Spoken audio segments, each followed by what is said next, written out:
Welcome to a little show about big ideas. Bone-crunching ideas like theodicy, evil in light of the existence of God. I'm the uncensored unprofessor, Ed Rebarczyk. Thanks for joining me. Hey, I'm starting a new UU promotional.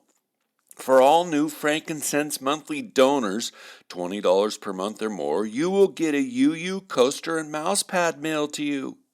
You can work and read and enjoy your cup of joe with a sweet UU designed mouse or coaster right by your side. Just go to Patreon, Patreon, and sign up for a $20 per month or more donation. And as always, I'm perpetually grateful for your help. Well, I'm a GPA now. I have 4 grandkids. And it's so different, being a grandparent versus being a parent. Being a GPA is less immediately frenetic, and you're more aware of the long-term implications of children's behaviors and parental responses, and of course, there's mucho more peace involved being a grandpa. And on that front, I heard about a grandparent-grandchild exchange. Little Tony was so happy to see his grandmother that he ran up and gave her a big hug. "I'm so happy to see you, Grandma," he chirped. "Now Daddy will have to do that trick he's been promising to do." His grandma was curious, so she asked, "What trick is that, sweetie?" Little Tony smiled and said, "I heard Daddy tell Mommy that he would climb the walls if you came to visit us again."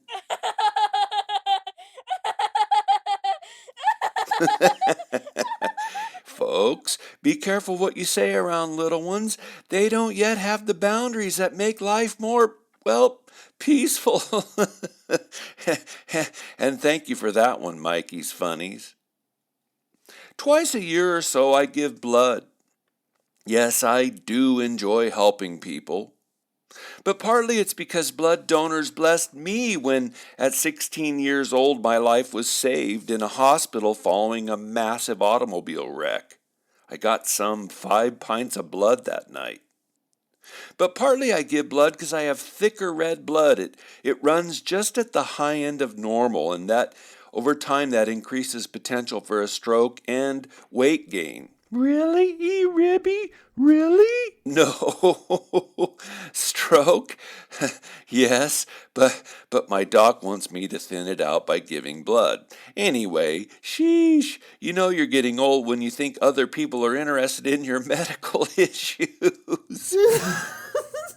When I recently gave blood, the young man helping me was, as it turned out, from Ukraine.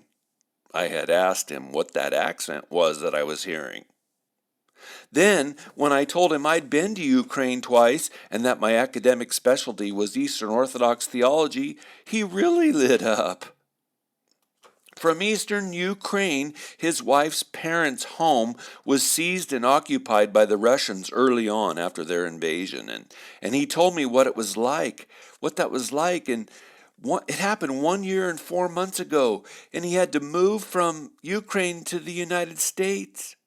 And he didn't then know any English. He wasn't prepared for how different the culture and economic and the lifestyle was here in the United States versus over in Eastern Ukraine. But he was grateful that the United States is helping his countrymen fight the Russians. Anyway, it was a pleasant surprise going to give blood. I mean, usually I go nuts with all the bureaucratic nonsense that accompanies giving blood. And the things you have to do as a blood donor, right? You have to fill these questionnaires out. Are you living an antiseptic life? Do you have HIV? Have you been having sex with prostitutes? Do you use drugs? Do you have cancer? Do you have anal sex? I mean, you guys, the list is long of what'll get you DQ'd there. And me, never having been vaxxed, I'm at the point where I think they need to be paying me more than a lousy t-shirt each time I donate. Anyway, where was I? Going to give blood and having an enjoyable 25-minute conversation with a man who is thrilled to be here. He believes in God, though his wife, he said, for different reasons does not. Oh Lord, today I pray you bless and grab and woo and convict and woo both Simeon and Svetlana as they come to the United States. Put them in contact with the gospel and your spirit. Amen. Anyway, all of that got me to thinking. My cultural reflections here on the UU are consistently ad intra. That's fancy theological speak for with an eye to the inside. But there are ad extra cultural doings. We can also reflect on how American culture presses out on the world. Because we know the Lordship of Christ does not stop at the boundary of culture. And you see, my unfriend, I love America. I've been in enough foreign countries to know how exceptionally blessed we are here in the good old US of A. And just one reason? Things work here. And they don't much work around the world. And significant to the reasons things don't work around the world is that they're all run by the government. Around the world, there's so much governmental interference, so much bald-faced statism, so much required day-in, day-out bribery that people can't get things done. Things just don't work much. But anyway, that's not the point of my remarks here. I want to think with you about America's war machine. I love my country, but the Ukraine war should not be happening. And no, not because I'm a pacifist, which is a constantly unwise policy that always leads to more death. The Ukraine war shouldn't be happening for reasons owing to history and, well, frankly, greed. You see, before the USSR came unglued in 1991 under the rule of Mikhail Gorbachev, the United States, Ronald Reagan, had promised Russia that NATO would not expand. NATO, the North Atlantic Treaty Organization, was formed in 1949 by 12 nations to fend off any possible Russian attack. Then, as of 1991, again when the USSR began to dissolve, when it ended, there were 16 nations in NATO. And George Bush the Elder told the Russians, now that the USSR is no more, and now that we have a mutual nuclear weapons treaty, NATO will not any further expand. And Russia, for its part, was happy. I mean, they wanted to join the world economy. Millions in Russia wanted to be more European, more Western. And then, well, in 1999, the Czech Republic, Hungary, and Poland, that's 3 more, totaling 19 nations, they joined NATO. That happened despite the promises to Russia of Bill Clinton that NATO would not expand. Then, in 2004, despite the promises of George Bush the Younger that there would be no further NATO expansion, 7 more European countries were added to NATO. That brought the total number to 26. Well, it finally stopped there, right? No. Under Barack Obama, 2 more countries were added, bringing the total to 28. And all along, Vladimir Putin kept saying, what's going on here? Didn't we sign a mutual nuclear treaty ban? Didn't we agree that Russia would join the world community? And then, how many were added during Donald Trump's tenure? 1 more nation. That totaled 29. And Russia and Putin kept saying, hey, yous guys, you said NATO would remain static. Why are you continuing to build such a coalition against us? Why has NATO doubled since the USSR ended? But still more, my friends, and I promise you this is going toward a cultural frame. Putin and Russia kept saying, we don't like this. Not one bit. But whatever you do, do not Do not try to bring the Ukraine into NATO. Do not. That is red line. Do not NATOize the Ukraine. Well, you guessed it. Under Stammer and Joe Biden, there were wide open public talks about how to bring Ukraine into NATO.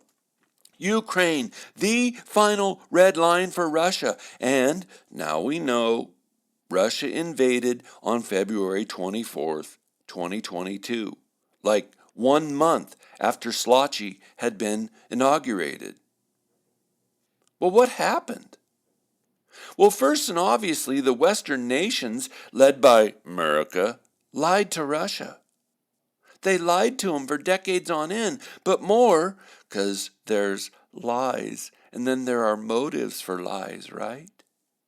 More importantly, America's military-industrial complex made billions and billions by NATO's expansion. Selling weapons, driven by greed, building for war, perpetuating warfare, driven by greed. But it's not only that. One of the points I want you to understand today is that America's military-industrial complex, against the warnings of President Eisenhower back in January of 1961, the military-industrial complex is more powerful than any single president. The military-industrial complex is more powerful than Reagan, Bush number 1, Clinton, Bush number 2, Obama, Trump, and Biden. That's 7 presidents combined together. But let's press this still further. And just so you know, I learned this from an interview of Professor Jeffrey Sachs. He's a professor of economics. He studies history about all this. He says that the military industrial complex is more powerful than the office of the president. So this is a cultural matter. Our nation, God help us, loves war. And to my international listening friends, because I do have folks from all over the globe who like to think with me, I am sorry. I'm sorry that America so deeply loves war. America loves war because our major economic power brokers get rich from wargaming. And please, my international friend, please know that most Americans ourselves are not pro-war. We don't approve of America's constant press for international violence. But war equals money. And money? She talks.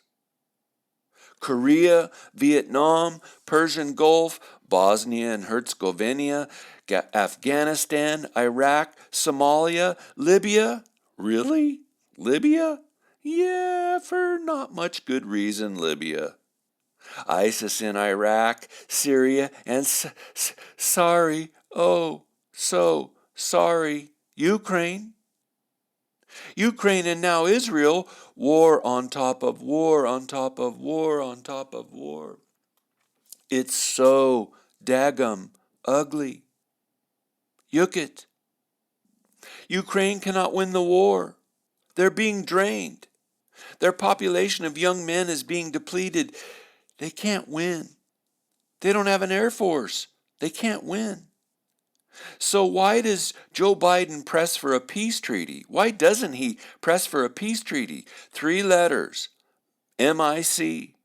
Military Industrial Complex. There's too much money to be made for weapons makers. Well, sorry, weapons makers and the politicians, left and right, who push for always still more war weaponry to be funded by the American citizenry, politicians who, through multiple avenues of grift, themselves benefit from the MIC. And then what about Israel and Gaza?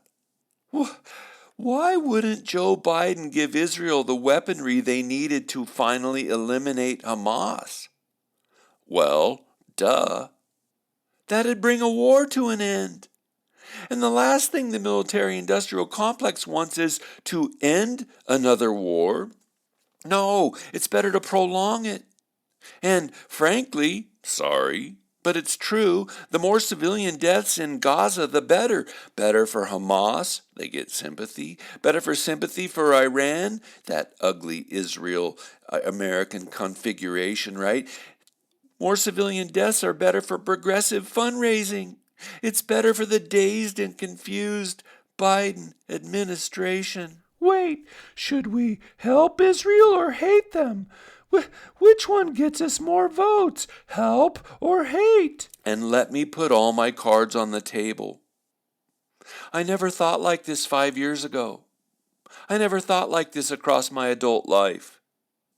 But the openly lying nature of our government over the last 5 years, that our government openly sides with evil here in our nation, no, celebrates evil, it has shattered my trust. That the DOJ goes after pro-life protesters, that the DOJ goes after Catholics who do Latin in their churches, it's shattered my trust. That the government is on the side of trannies and the predation of children, oh, I no longer believe our government is noble. In fact, there's almost nothing about it that's virtuous. I believe the government, by its actions, I know it hates me. I believe it hates you. I believe it hates us. It eats only for its own pleasure. Oh, Lord have mercy, Christ have mercy.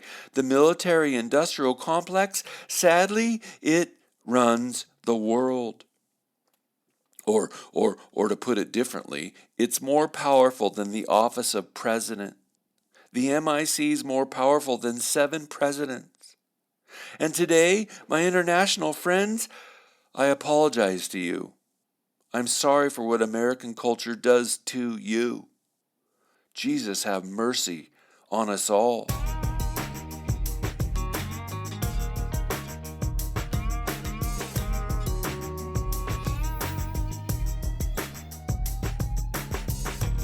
Hey, I enjoy teaching and preaching at local churches.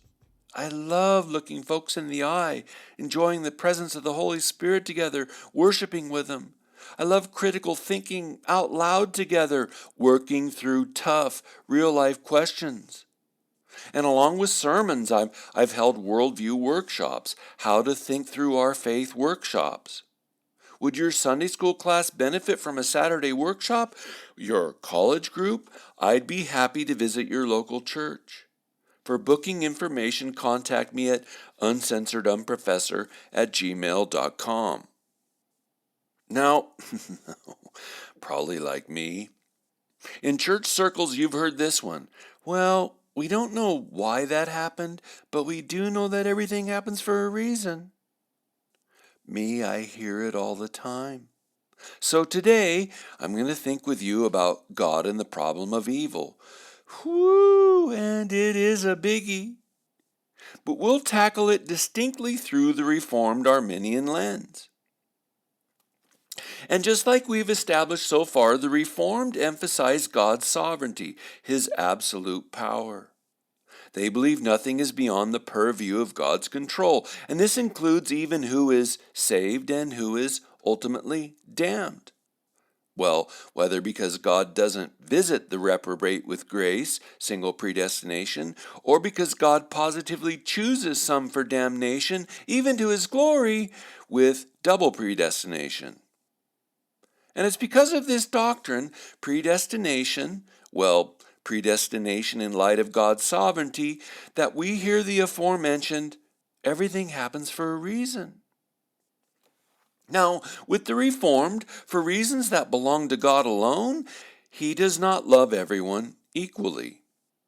He chooses some for salvation, the elect, and God chooses some for damnation, the reprobate.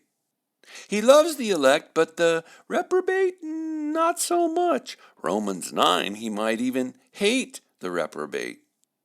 By the way, most Reformed are slow to say God hates sinners.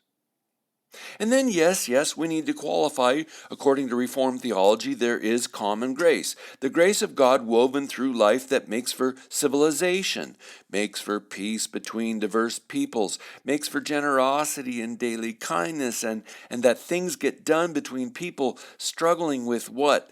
Drug addictions and anger issues and deep emotional wounding? Common grace. Popular Reformed pastor John Piper said it like this, quote, "There's a general love of God that he bestows on all his creatures," close quote.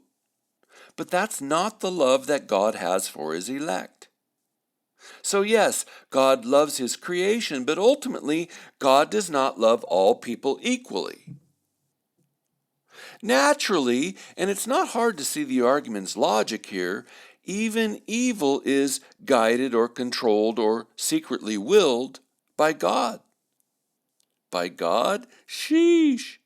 Yes, evil is guided by God. It stems from his hidden will, according to Martin Luther.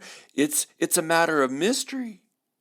But God is still sovereign, even regarding evil. Right?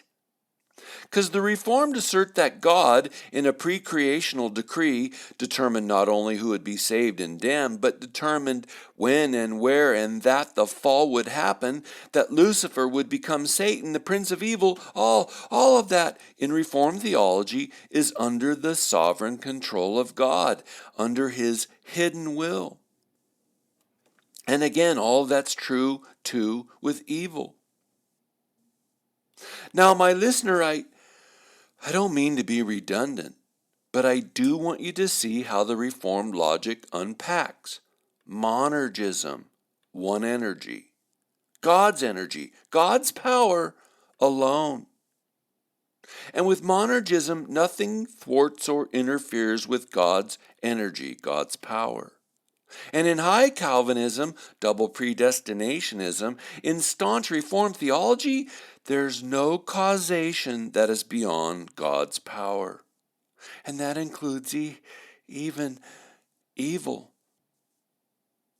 When it comes to sin and evil, Reformed theologian Lorraine Bootner argued this, quote, "God ordains all those circumstances which are necessary for the performance by a person of a particularly evil action, say an action of cruelty at a particular time and place. God does not himself perform that action, nor could he. Nevertheless, he permits that action to take place. He does not stop it." End quote. Or if we want to sum that logic up, Roger Olson writes, quote, "Without causing them, God specifically wills them in such a way as to assure they will happen without actually causing them." Quote, close quote. It's a mystery. So when believers today, all across the church, because I hear it everywhere, Catholic churches, Anglican churches, Lutheran, Protestant, Pentecostal, Charismatic, Baptist, when we hear people say, "We don't know why, but everything happens for a reason," they are probably unawares quoting Reformed theology. And can I be pastoral for a moment? I believe the first reason people say that, "We don't know why, but everything happens for a reason," I think it flows from emotions. It's reassuring. Believing that brings comfort. It soothes the soul. I mean, isn't it nice to know that God is sovereign? Isn't it nice to know that he's the Lord of history? Isn't it good to know that nothing's beyond God's control? It's reassuring, right? It's just too much. Actually, it's sort of scary to think that things can happen beyond God's will, outside of God's power. So people say it, usually at the popular level, because they find it reassuring, and they think their friends will find it reassuring too. But the second reason I believe people assert that everything happens for a reason, and there's a corollary to it, right? God is in control. People say those things, God's in control, because it's understandable. We don't like to not know. Or on the flip side of that, we love to know, and we can understand that God is always in control. It's intellectually reassuring.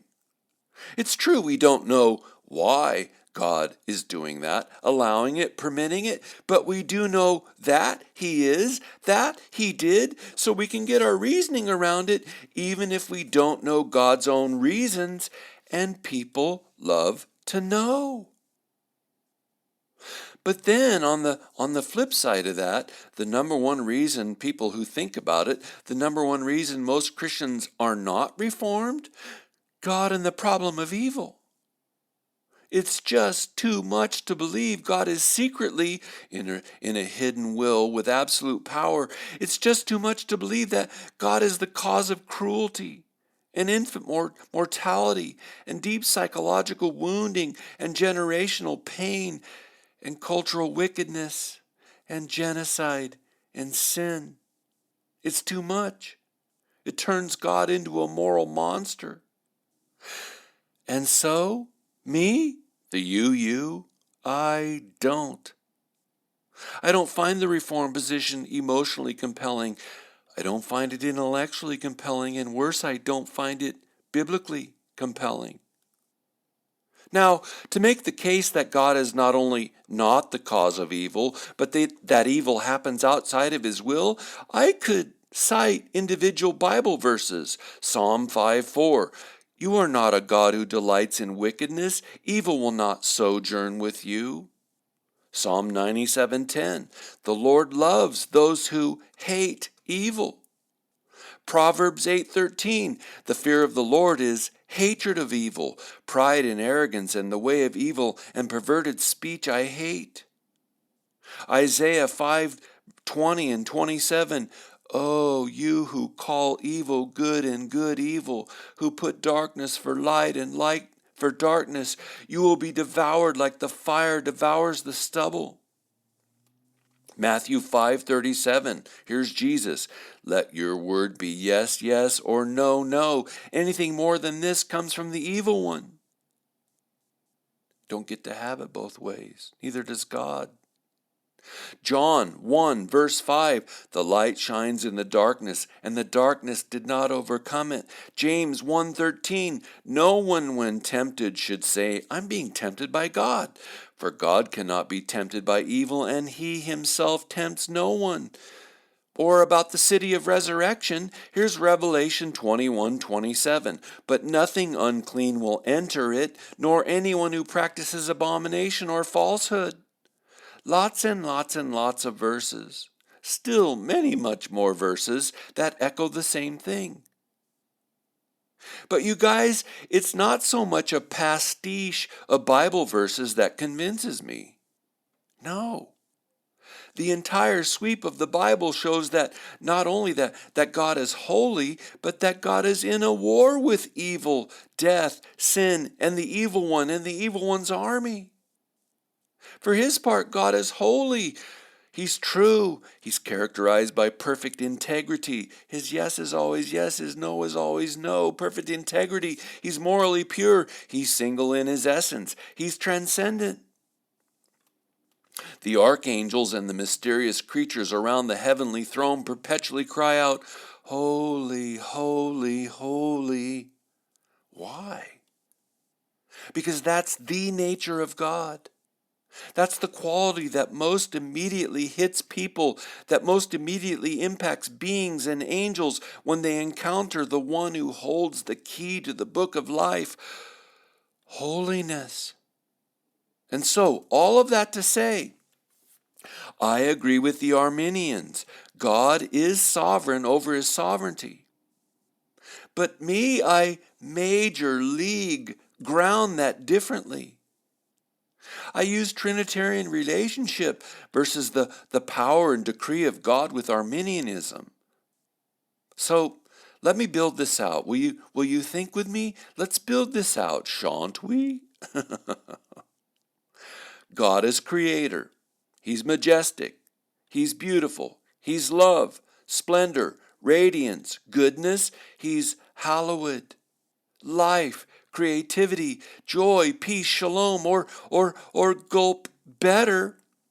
God is Father, Son, and Spirit. God is Holy Trinity.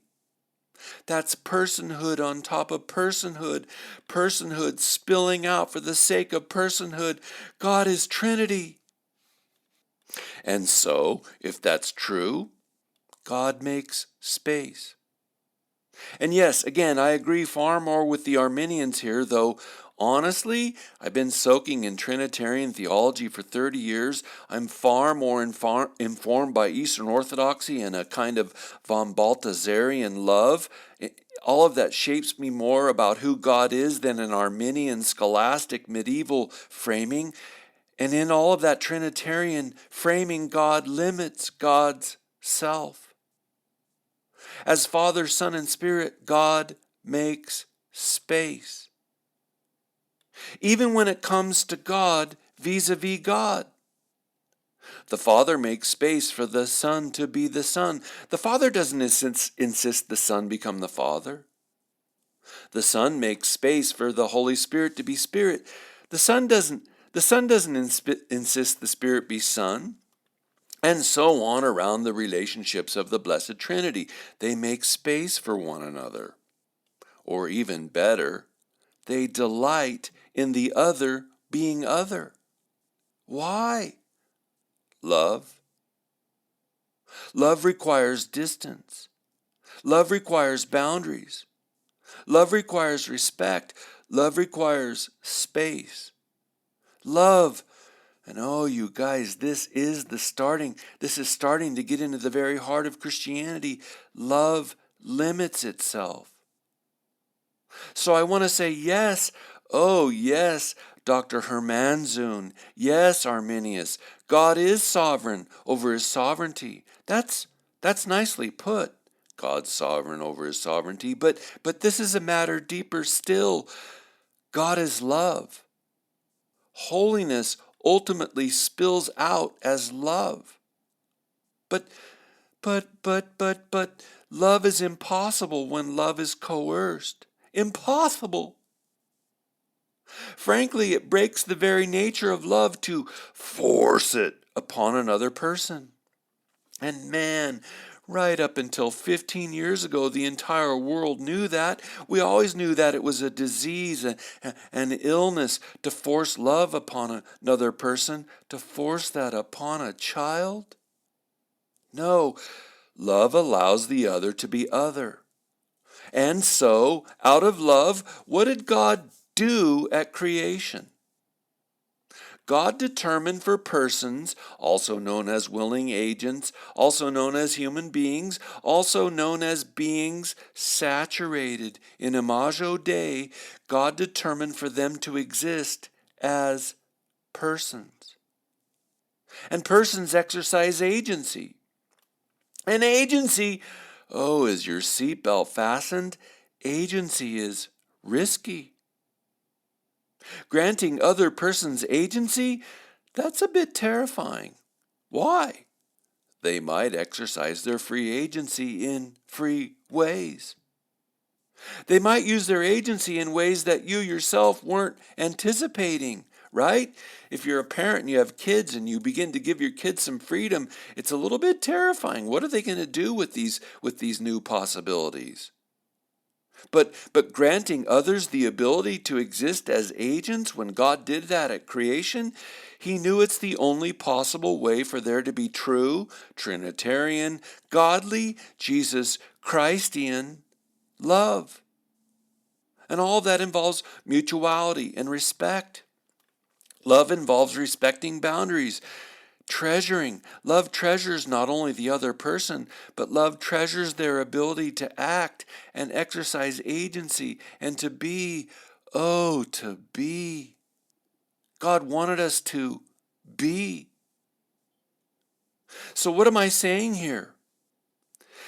To the Reformed and Arminian discussion, it just isn't so much about a pre-creational decree whereby God decided to save some and damn others, or save some and allow others to go to hell, or to forgive some so as to be glorified, or to exercise wrath upon others so he could be glorified. I mean, some of that's biblical, but it's the wrong frame.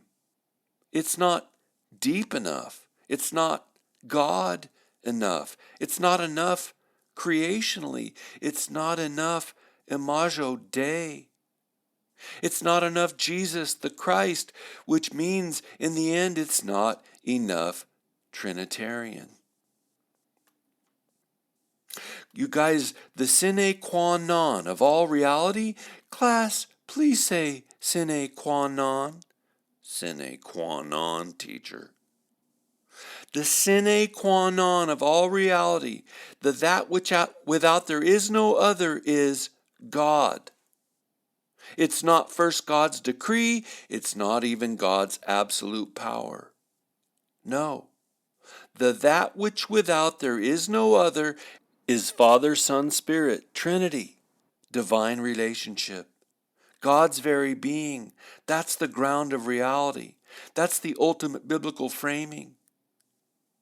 And not only is Reformed theology, Reformed theodicy, evil in light of God, not only is Reformed theology not biblically accurate, because it really does by resorting to the hidden will of God, sorry, but it does indeed make God the author of evil. Not only is Reformed theology insufficient, so also is Arminian theology not sufficient because it's not finally biblically accurate.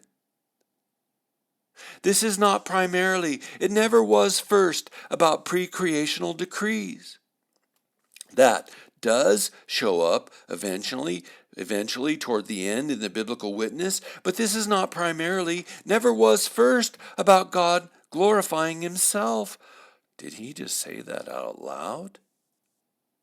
This is not primarily first about God glorifying himself. That does show up eventually in the biblical witness. Sorry again, my Arminian sisters and brothers. No, the immediate biblical frame, the explosion of life. That was the first thing we see. Why did God explode creation into being? Because it was an explosion of love. But let me go back to a resolutely Reformed Arminian lens. Does total depravity take seriously enough God's love? No. Why? It does not enough insist on our having been created imago Dei, in the image of God. Why in the image of God? Why do he do that? For our sake of relationship with God? Total depravity is good in that it rightly says we can do nothing to save ourselves, but it errs when it eliminates entirely who we are as created by God himself. It eliminates our God-given goodness.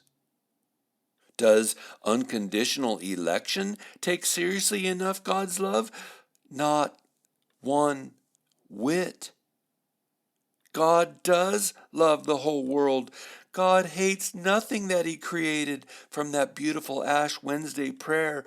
God hates nothing that he created. Jesus Christ died as the Lamb of God for the sake of the entire cosmos. God didn't send his Son to die only for some secret group of individuals. He sacrificed himself out of love for all who will. Does limited atonement take seriously enough God's love? Stop. Let's be serious. Let's move past milk and start eating meat. The limited atonement element of TULIP turns God into Freddy Krueger, as I taught for years at college.